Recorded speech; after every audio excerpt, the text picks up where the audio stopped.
Okay, we are live. Hi, everybody. Hello. Hello. Hi. Welcome. It's good to be here. So, I'm Morpheus. I'm the author of this book to be. Basically, I'm here with a bunch of local friends and. Hi, everybody! That makes Hold it steady.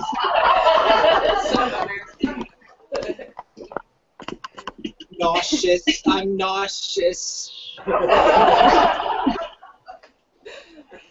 So, hey, we got Rin. Awesome. Hi, Rin. Hey, Rin. Hi. Hello, Rin. So I thought we would start with a quick prayer and libation to the Great Queen, and then just chat a bit about the project. And I'm going to ask my publisher and bookmaker and a few other people involved to say hello to everybody. And yeah, there's a question and answer tool which people can use if they're not on the video link. And I guess hopefully y'all can figure out how that works.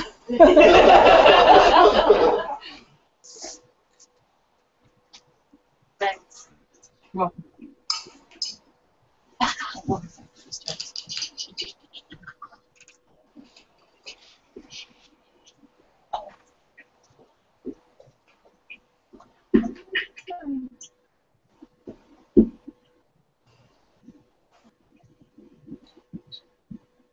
So I invite you to join me in this prayer.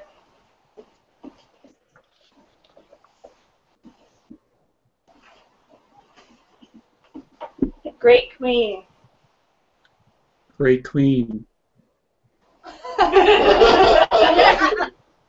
Great Queen, I come to you with many hearts of compatriots, and we're here to dedicate in your honor this great work that we are embarked on, this book in your honor, being created to tell your stories,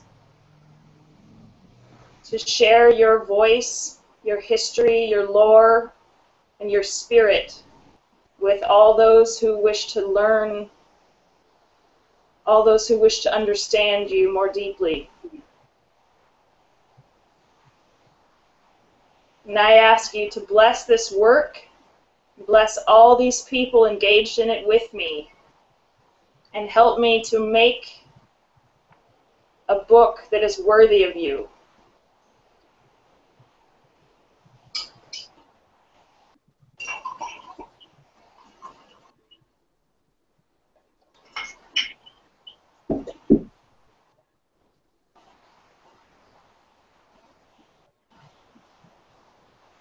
Morrigan.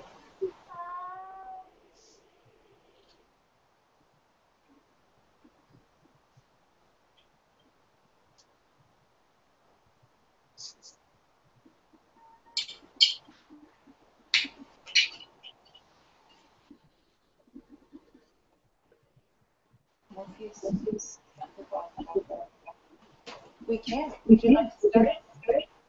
We've had a request for chanting, so Thorn, you're going to start it.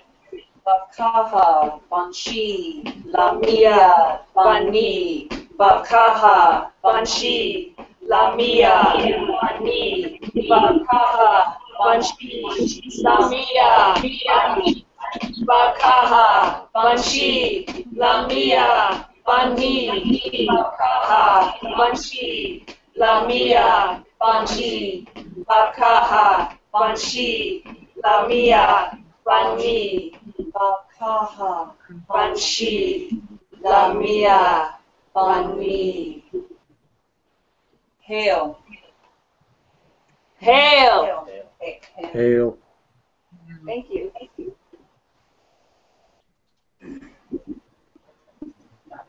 So I want to thank everybody for being here with me. We have already launched the campaign, so it is live, and within the first less than an hour since we launched it, there's people jumping in, and it's really amazing. So I guess I just wanted to talk a little bit about the book, and then hand it over to Sam, my publisher, and see if he has something to say, and then we'll show off some of the artwork and beautiful things that we're making for this.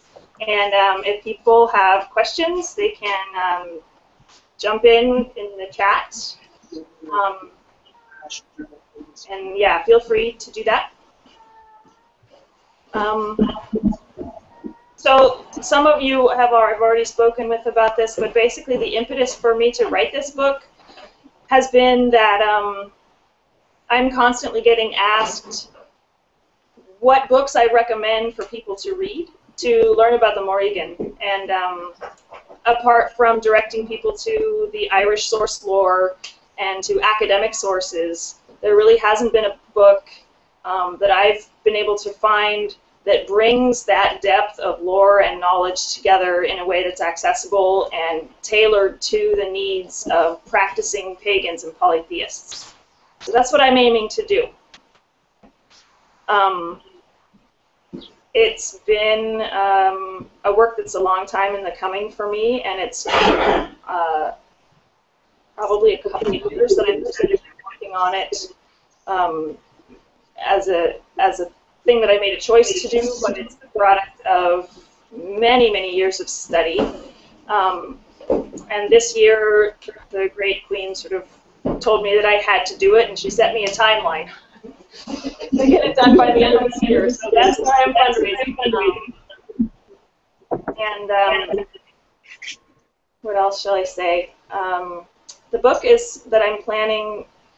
I have a couple $100 or 100 pages worth of research notes and material gathered, and so really have a strong sense behind it.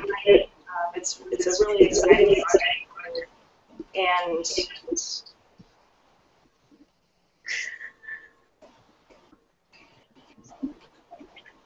are people getting feedback on the Yes. line? A little bit. Turn off the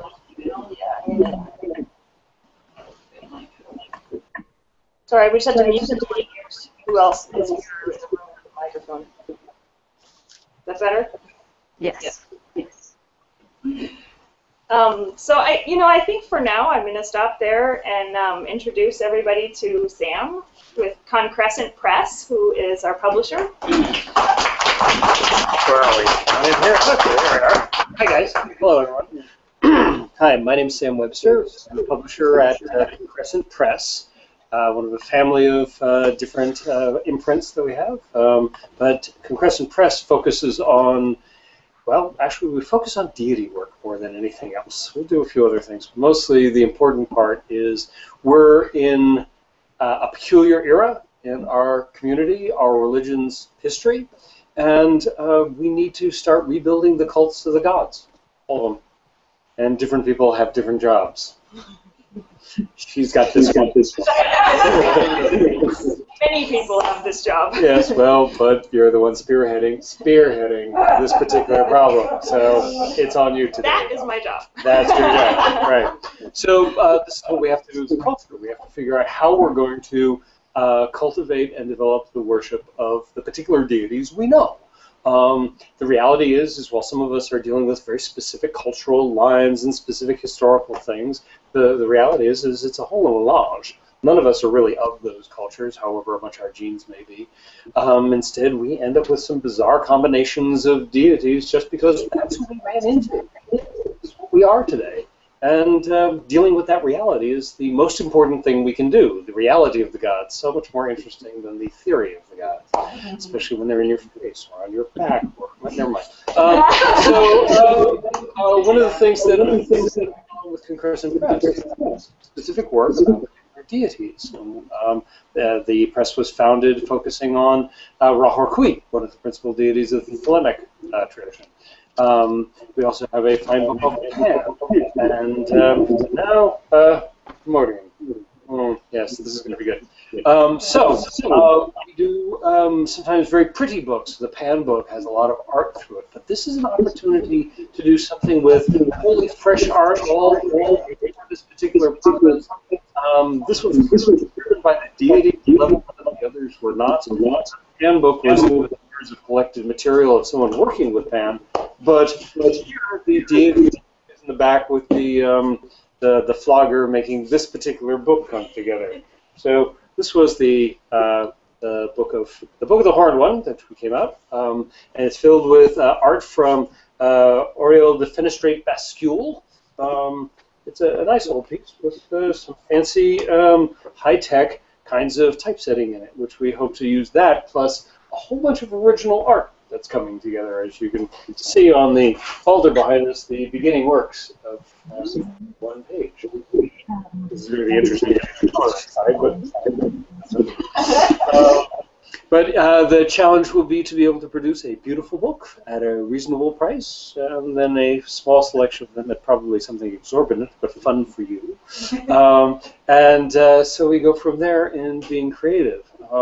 This will eventually be available through all those usual channels, Amazon and so forth, and directly. So we look forward to you letting us know that you're ready for a copy, and we will ship it right out to you. This is the function of publishing in it, and I'm really looking forward to getting my hands on this book and typesetting it. I'll be typesetting it and doing the graphic design. So we have some really excellent material here. I'm very, very excited about this wonderful work that we're about to get. Springtime. Yay. Good. Thank you, everybody.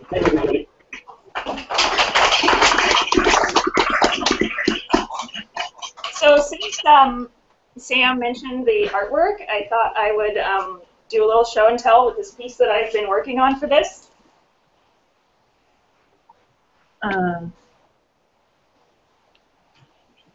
Some of you may have seen this if you watch my Facebook or Twitter feed, and I posted a couple of photos of it in the blog, but here it is! Yay. This is the real thing!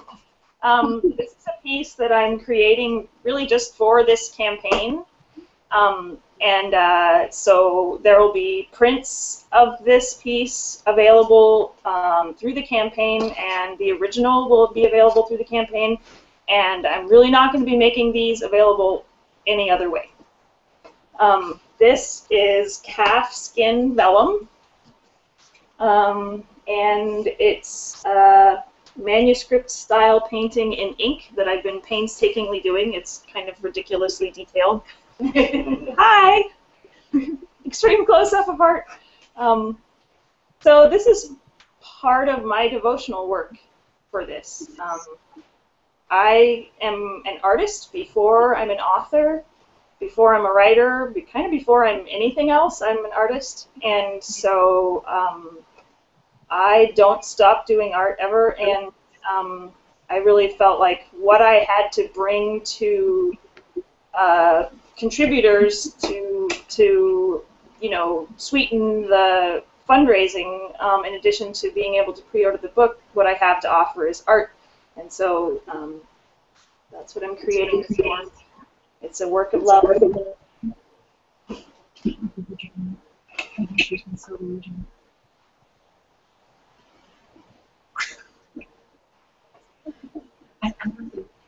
We have more news about art.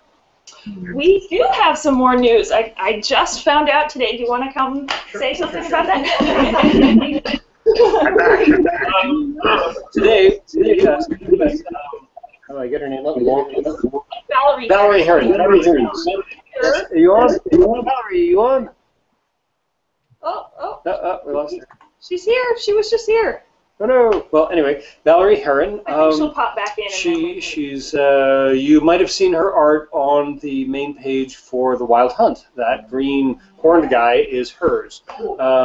And so she's done a bunch of Morrigan focused stuff, and we'll see which ones we end up working with. One more, we haven't sorted that out yet, but however, we came to agreement today that we understand what we're doing, and so she's agreed to license her art for us. So that will be in the awesome book, and we're very excited. So there. Yeah, her artwork. Brand new news. And her artwork is also featured on the Koru page Facebook site. So if you've been on the Koru Priesthood's website and you see that gorgeous raven painting that's in sort of beautiful dark purples and blacks and gorgeous colors, that is Valerie's work as well. And she's an amazing artist. She's really actually fun on social media because she posts a lot of in-progress photos of her work. So we're really excited to have her. And Amelia, do you want to introduce yourself? Amelia is another priestess of the Morrigan and another member of the Koru priesthood, and she's also a professional artist and specializes, one of her specialties is arts.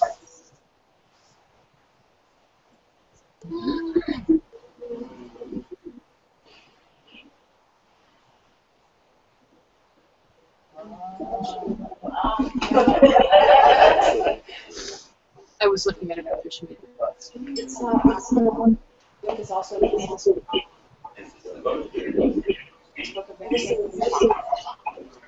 So this book is actually one of the higher level rewards for contribution to this book that Morpheus and Olive and Concrescent Press are putting out.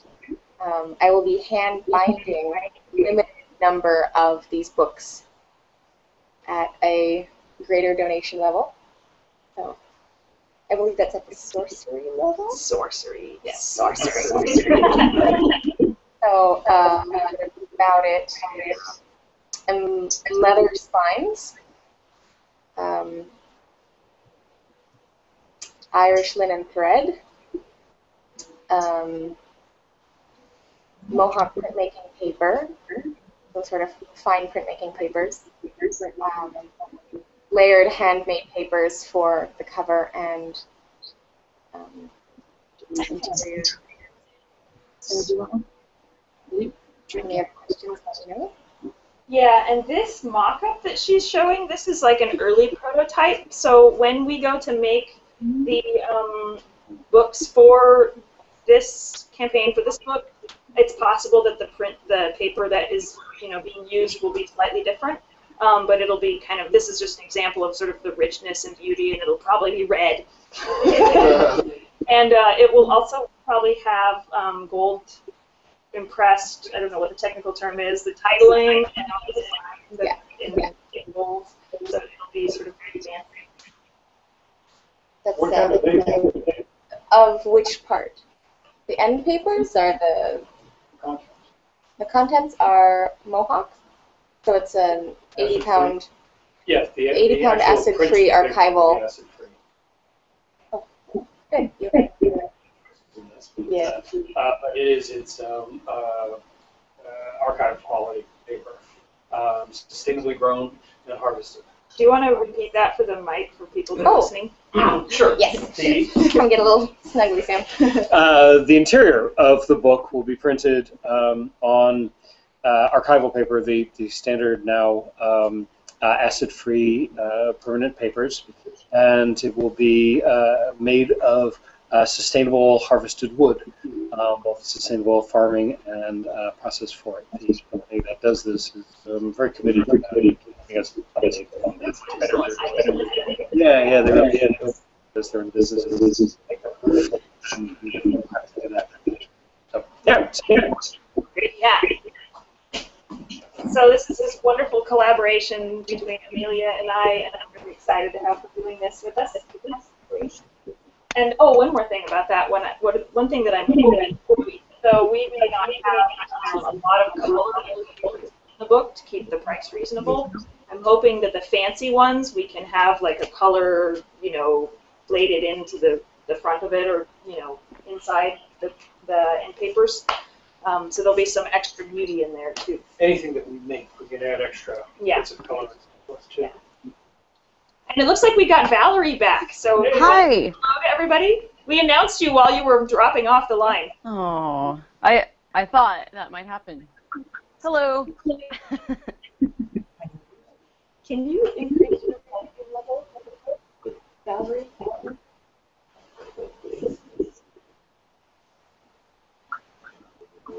Can you hear me now?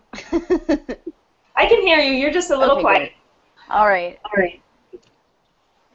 Mercury in retrograde is happening. Yes. So So do you want to say anything about your art process or anything? Oh, no, I'm not. I mean, I know I just confirmed today that I was involved with this project, so I have no idea. Do you have any questions for me as far as my involvement in this project? Well, I thought, the campaign? since your involvement in this project is kind of a brand new thing that we haven't talked about in detail yet, maybe you might just want to tell viewers a little bit about yourself as an artist in general. Yeah, do you have any relationship with the Morrigan or care about these Irish guys at all? These Irish people? Yeah, absolutely. Actually, I am a devotee of the Morrigan. I was very much interested in this project when I found out about it. I mean, this is definitely the book that I've been wanting to come out, and so I was very excited about the project, and I just kind of, nudged, hey, I would love to contribute art, and then that's, kind of how this got started. But I am an illustrator. I live up in Portland. I do a lot of esoteric and pagan-y imagery, and I'm very excited to be part of this project. Yay! Yay. Hooray for Valerie! Okay, a certain Raven is wondering if there's any way to get on the video and say hello to his favorite redhead. Okay. He would have to just dial in, I think. Is this Andrew? Okay. Let me, I'm going to try to invite somebody in here who wants to get on the video.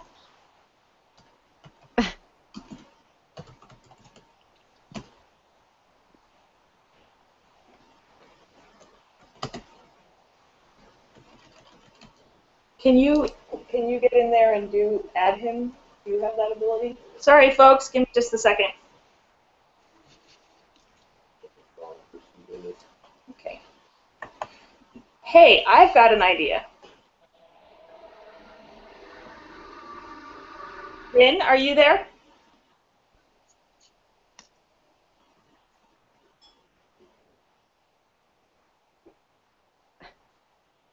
Okay, so we don't have Rin. I'm going to... Oh, you have me. Do you? Okay. Are you able to do like the screen share thing and play the video? I'm working on it right now. It's I'm still having some trouble getting it to work. Okay. Maybe I can get that running.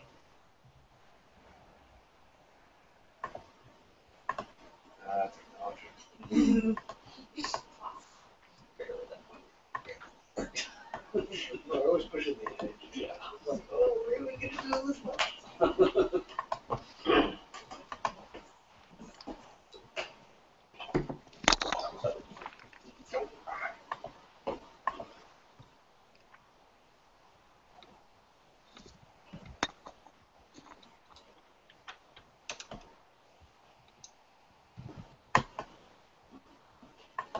Anybody know any jokes? Are you people seeing this IndieGoGo screen now with the video? Yes. All right, I'm going to play this. Yeah, for sure. My name is Morrigan.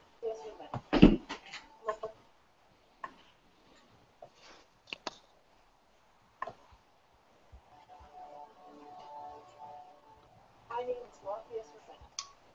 I'm a professional artist, a Celtic studies scholar, and a priest of Morrigan. Morrigan is the ancient Irish goddess of battle, prophecy, poetry, and otherworld power.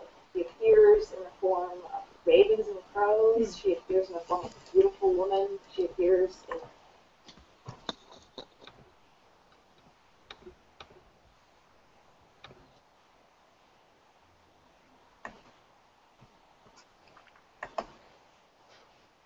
There we go. Yeah, he wasn't seeing video.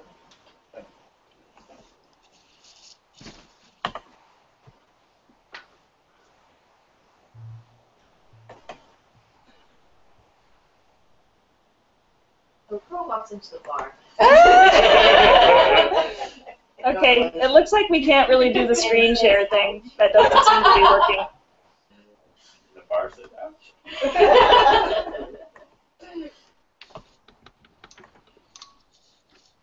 Sorry, folks. I thought we could screen share and play the video, but I guess I'm not that technologically savvy. You'll just have to go to the IndieGoGo site, play the video. Well, I've been trying to share using the URL, the YouTube app in Google Hangouts, and it is refusing to acknowledge the YouTube URL, which is sort of humorous considering that is a Google product. Can you just screen share and go to the video site directly? I can try that.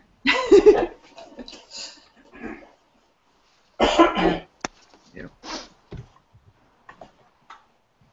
So Rabbi and Mom and he says, "What is this, a joke?" So Morpheus, what's been your favorite recent bit of lore or history you've encountered? I just had a question from the room here. What is my favorite bit of lore or history or that you've recently encountered? Piece of new knowledge that I've encountered in the research? Oh my gosh. Do I have to pick one? Yes. Favorite new thing that I learned.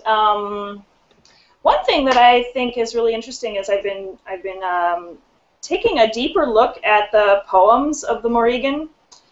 We have this amazing thing where in some of the Irish texts there are several poems, really quite long, beautiful, detailed poems that are attributed to her directly. They're said to be her words. And so this is kind of awesome. There's a lot of pagan gods that even if you have their mythology, you don't have their direct words or words that people were inspired to write as their words. So it's an amazing resource, and I've been kind of taking a more intensive look at that, and a couple cool things. One is that the poetic meter that most of them are composed in is a very archaic poetic form that in studies of that meter, they think that well, first of all, primarily it would have originally been a spoken form, but it's a poetic form that has kind of these very short lines with kind of a rolling pattern to the rhythm of it, and it's thought that that poetic form in particular was probably associated with trance. And so what you're probably looking at is these poems that were created for use in a ritual context where someone who is perhaps speaking as the deity in a ritual context is, giving these poems in a kind of a shamanic-like, trance condition of some sort. And this is really interesting because there's all kinds of references in the stories to people, often druids, but sometimes just, warriors or kings or, other people going into trances and giving prophecy. And most of the poems that we do have of hers are in the context of prophecy. So I just find it really fascinating because it sort of conjures this image in your mind of the ritual context where this poetry came from. It's a beautiful thought. Another really cool piece that I learned about the Morrigan's poetry, and you might have to stop me. I'll tackle you. One of her poems that most people are not familiar with because most of the sources don't bother translating it is the poem that she speaks to the brown bull of Cooley when it's early in the Tawing the Cattle Raid, and she goes to the bull, the brown bull, and to warn him that the forces of Connacht are on their way to steal him, to hijack him.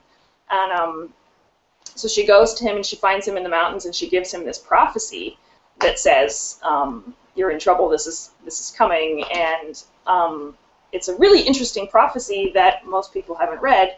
And what's especially interesting about it is structurally, in terms of the images that she uses and the sequencing of how she gives those images in the poem, it lines up very closely with another poem called the Verba Scapha, which is the prophetic poem that the warrior teacher Scathach gives to Cuchulainn at the end of his training with her. So I think that's fascinating. That's really fascinating to me. We already know that there's some interesting links there, and I'm going to stop right there.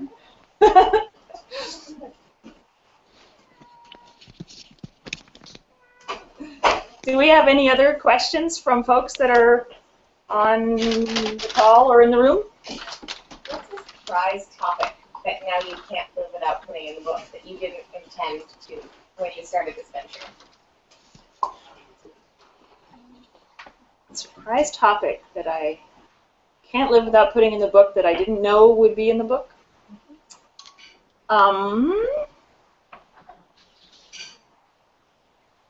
That's an interesting question.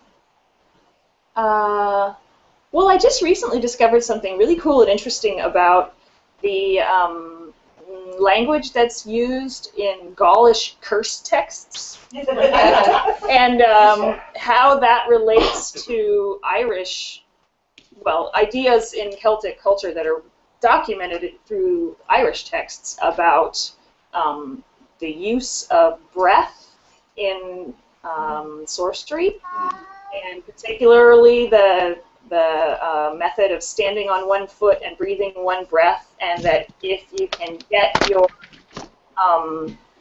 magical formula out with one breath without taking another breath, then that makes it more powerful. So that was something relatively new. I'll try that. Lou does this too. Yeah. Eminent thought. In the context of modern life and modern devotional practice, what do you think is the takeaway or takeaways for those of us in this world from what's going to come from this? That is kind of vague. Can you be more specific in your question? What, in the context of modern life and how we live in this world, what's her message that you're getting from that's going to come through with this? So the question in the room here is what I think the takeaway message is that the Morrigan wants us to hear, relevant to how we work with her in modern life. Yeah. Is that kind of the question? Yeah. That's a really huge question, and I can only speak to what I have heard and what people have told me that they're hearing. But there is this really interesting pattern to that, and I keep hearing people say, I'm having these dreams, or she comes to me and she says, get ready. Get ready. And a lot of times that comes along with the other part of the message is a storm is coming. So I think that's really interesting. And does that tie back to the older literature also? So the other part of the question in the room here is, does that tie back to what's in the older literature? And I think it's probably multivalent. I think it does tie back to the older literature because, one of the most famous of her prophecies is the one where she gives this prophecy of peace and benediction, the one that starts peace to the sky, and right after that she gives this next prophecy that's very dark and kind of dystopic, and it's like, kings will be without judgment and children will go to the beds of their parents, and it's a kind of really dark dystopic prophecy, and that happens at the end of the Second Battle of Moytura.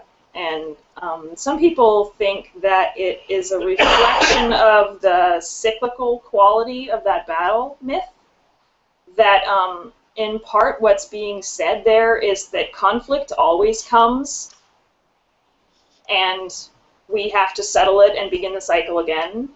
And there's a lot of evidence that in the ritual year of the Celts, they had a theology about battles taking place between this world and the other world on a seasonal, cyclical basis because, things get out of balance or things get knocked out of true, and that conflict is a necessary thing to bring them back. And so, you know, if anyone has a role in making that conflict happen so that that cycle can continue, that would be her.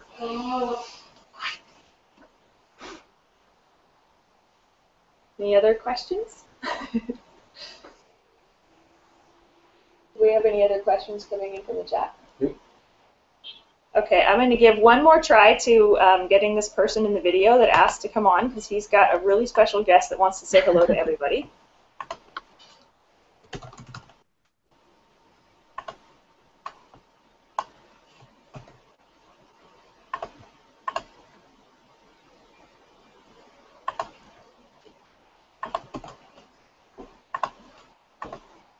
Tell him to go to his email, because I just invited him. Use G plus messages.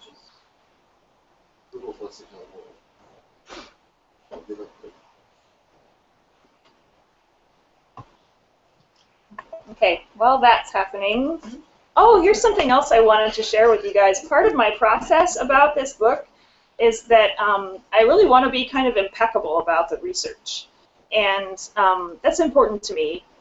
I'm not personally a Reconstructionist in that, you know, in my personal practice, it's very based on inspiration and my own direct connection with the gods.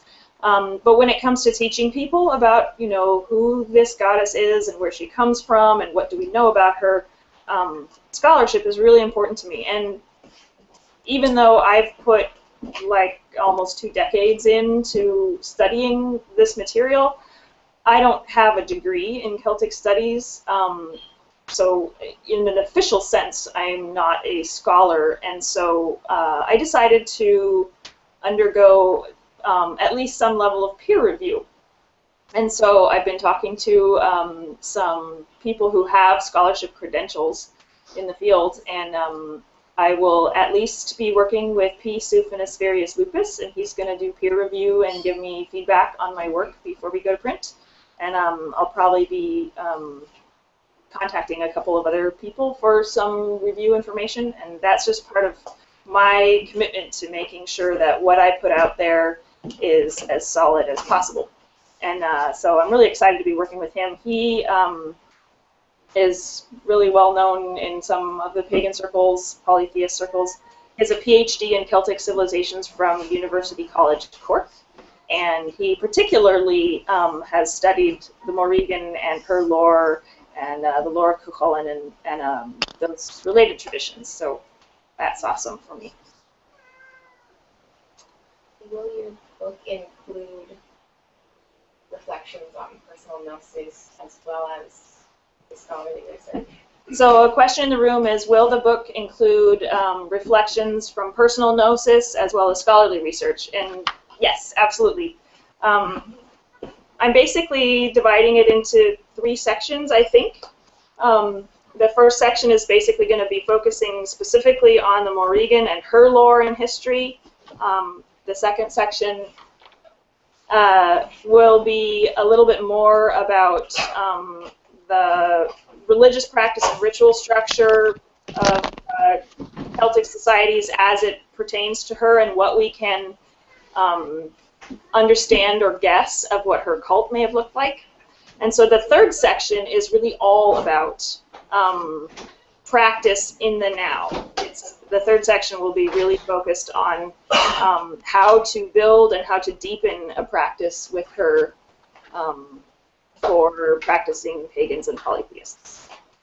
So yeah, and you know, like I said, I'm personally not a Reconstructionist, so my practice is very inspired, and I plan to share both historically based practice information as well as my own stuff, and you know, information and ritual practice ideas from all kinds of sources. But my commitment is to make it really clear when we have some historical basis for something and when it's inspired by modern people. Do we have any other questions?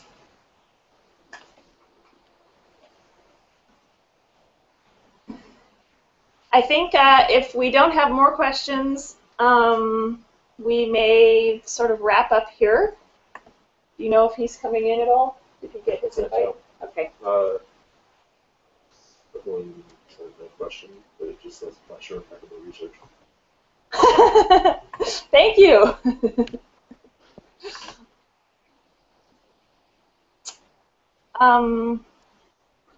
So yeah, that's about all I really had to bring, unless there are other questions. I do just want to close by saying that this whole project is really about herself and about the community.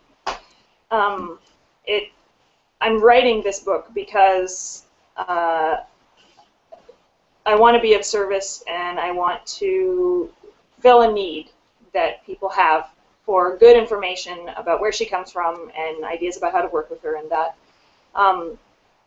So I really feel like connecting with all of you is super important to me as part of this. And yeah, that's my ethic of where I'm coming from with it. So yeah, share the link around. For those of you that signed on later in the stream, we have already gone live with the campaign, so it's live and people are contributing. Feel free to jump in, feel free to share. There's a hashtag if you do that on Twitter and whatnot. It's just Book of the Great Queen. I know it's kind of a long hashtag, but that's what it is. Someone just showed me the numbers. It's at 1,700 already. So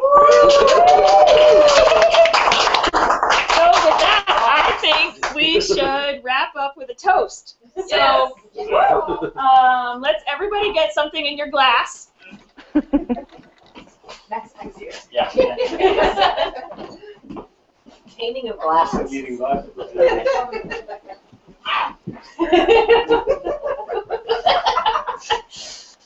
All right.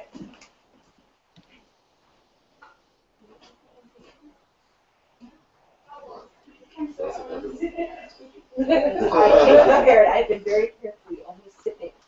I have like this much water left. You're not supposed to toast with water.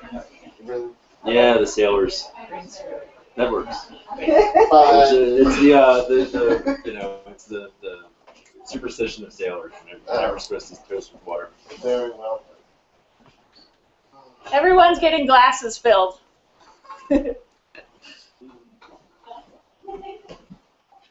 So someone has a question in here. It says,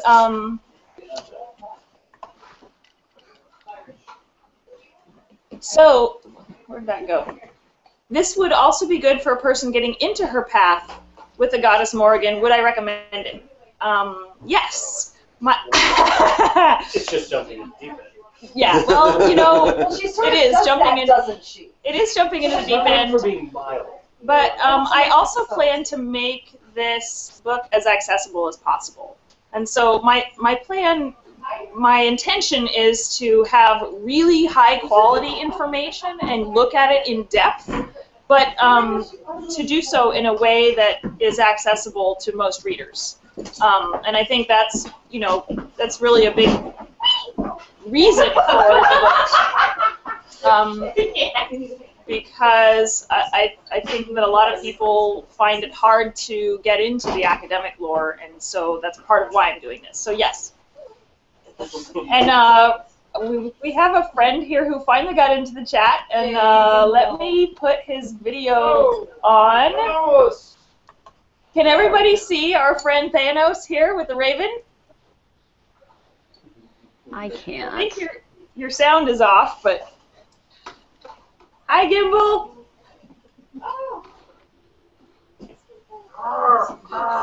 Everybody gather around. Everybody wants to see the raven.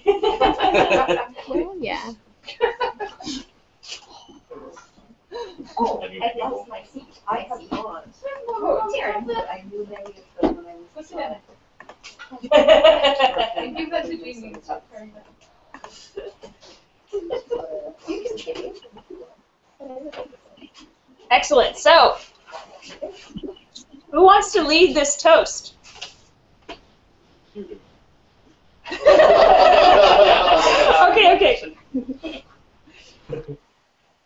Can we begin it with her toast for prophecy? Yeah, let's do that. We're gonna do, you wanna start that? I think you should just do it, Morpheus. Yeah. Come on, Morpheus. Run with it. Go Morpheus. So we're gonna do a toast here, and I have Clontarf whiskey in my glass, and we're gonna do a toast that's from the Morrigan's poetry, the benediction poem, and a lot of you know this. So, peace to the sky, sky to the earth, earth beneath sky, strength in everyone. A cup very full, a fullness of honey, honor enough, summer and winter. Sláinte! Sláinte!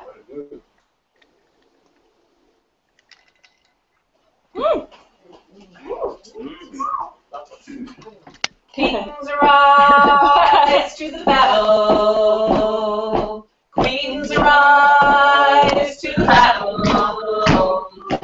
Rise up and towers of fear. Rise up and strength of the sword. Rise up and rise up. Rise. Kings arise to the battle. Queens arise to the battle.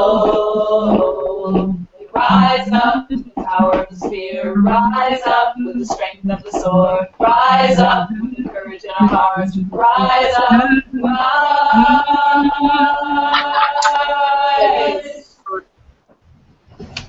In the same room. Straight from it. Thanks, everybody. Anybody have any parting words before we close? Support the book. Buy the book. Yay! Support the book. To the great queen! To the great queen! Great Queen. Good night. Good night. Wait, this one? Good night. Good night. Alright.